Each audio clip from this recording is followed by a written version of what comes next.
Respected ladies and gentlemen, today, very good morning to one and all. March 5th, 2025, day 105. The people, those who worked hard for the development of growing paddy in CVR method farming, past 105 days, I am very thankful to all of them. Especially we are growing paddy varieties, 4 types of paddy varieties we are growing in this 2024 and 2025 academic Rabi season. First of all, BPT 5204 Samba Masuri. The paddy variety came from Bapatla ARS Agriculture Research Station, Andhra Pradesh.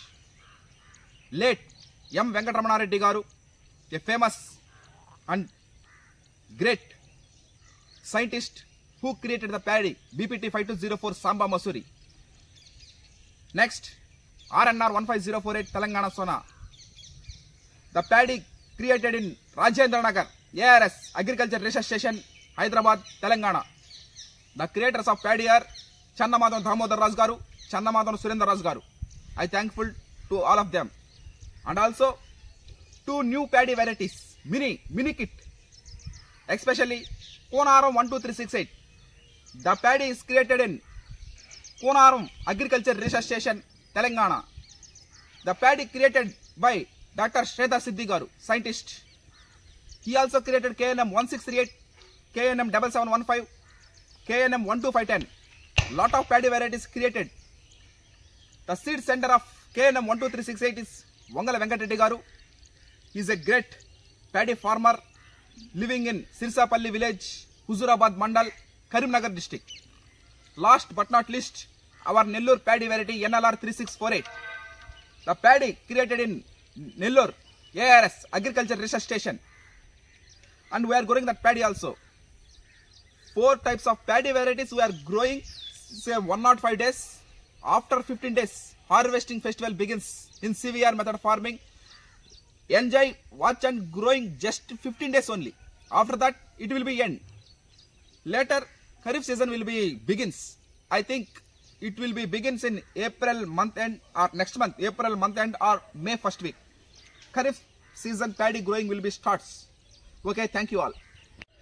ఈ రోజు పైరు 105వ రోజు రావడం జరిగింది.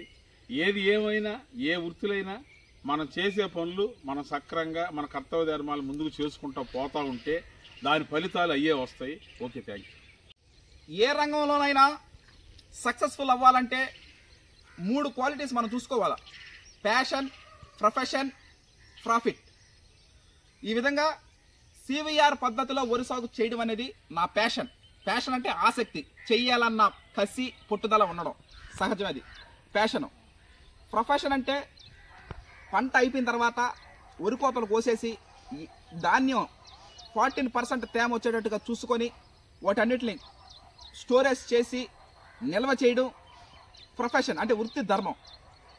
వాటి ద్వారా rice milling చేసి packing చేసి, అంటే బ్రౌన్ రైస్ కావాలంటే బ్రౌన్ రైస్, సింగిల్ పాలిష్ కావాలంటే సింగిల్ పాలిష్, వైట్ రైస్ కావాలంటే వైట్ రైస్ ఆడిచ్చి మిల్లింగ్ చేసి ప్యాకింగ్ చేసి ట్రాన్స్పోర్ట్ చేయడం ద్వారా ప్రాఫిట్ పొందడం. ప్యాషన్, ప్రొఫెషన్, ప్రాఫిట్ ఒకే రంగంలో కానీ ఎంచుకోగలిగితే ఇక ఆ పర్సన్కి తిరుగులేదు, విజయం తథ్యం. దానికి ఉదాహరణ నేనే. 2021లో నేను ప్రారంభించినప్పుడు నేను ఒక్కడనే, నా టీమ్ మెంబర్స్ నేను సెలెక్ట్ చేసుకోవడం, team works makes always dream work successful అన్నారు పెద్దలు. ఆ విధంగా ఎంతోమందికి జీవనోపాధి కల్పించడం ఒక సంతోషకరమైన విషయం. ఈ మూడింటిని దీంట్లోనే తీసుకోవడం జరిగింది. Rice is life, everyday twice we need rice. ఒక ప్రకృతి వ్యవసాయ యువ రైతుగా నేను పంట పండించడం ఒక ఎత్తు. 4 నెలల్లో పంట పూర్తయిపోద్ది. 12 నెలలు ఒక రైస్ మిల్లర్గా 12 నెలల పాటు నా ప్రయాణం కొనసాగుతూ ఉంటుంది. వరి పండించిన తర్వాత రైతు పాత్ర అంతటితో అయిపోతుంది. ఆ తర్వాత వాటిని ఎండబెట్టి ఆరబెట్టి స్టోరేజ్ చేసి, ఇప్పుడు పండ్లు కానీ కూరగాయలు కానీ ఇంకేమన్నా అయితే కోసుకొని లేకపోతే కుకింగ్ చేసుకొని తినేవచ్చు. కానీ వరి అనేది అట్ట కాదు. వరి ఏంటంటే కంపల్సరీగా స్టోరేజ్ చేయాలి. పంట పండించడానికి 4 నెలలు, నిల్వ చేయడానికి ఒక 4-5 నెలలు, దాదాపు 9 నెలలు పడుతుంది మనకు రైస్ రావడానికి. ఎంతోమంది కృషి, ఎంతోమంది శ్రమ దీని మీద ఆధారపడి ఉంటుంది. ఆ విధంగా కష్టం. చాలా మంది అంటూ ఉంటారు మీకు బోర్ కొట్టదా ప్రతిసారి వీడియోలు చేస్తూ ఉంటారు. నిజానికి మీకు వరి గురించి చెప్పకపోతేనే బోర్ కొట్టద్దు. ఎందుకంటే ఆ విధంగా ఎంతోమంది వినియోగదారులు 1000 కళ్ళతో ఎదురు చూస్తూ ఉంటారు. వాళ్ళ ఎదురు చూపుకి మా కష్టం తేలిక. అందువల్ల ఎంతోమంది ఎదురు చూస్తూ ఉంటారు. కుటుంబ సభ్యులు కానీ, బంధువులు కానీ, స్నేహితులు కానీ, శ్రేయాభిలాషులు కానీ, ఇలా కోటి విద్యలు కూటి కొరకే అన్నారు. ఈ విధంగా ఈ గొప్ప మహత్తరమైనటువంటి ఈ వృత్తి నేను ఎంచుకోవడం, నా ద్వారా ఎంతోమందికి జీవనోపాధి కల్పించడం ఒక సంతోషకరమైన విషయం. అందరికీ ప్రత్యేక కృతజ్ఞతలు చెప్తా ఉన్నా హర్షత్ విహారం టీం.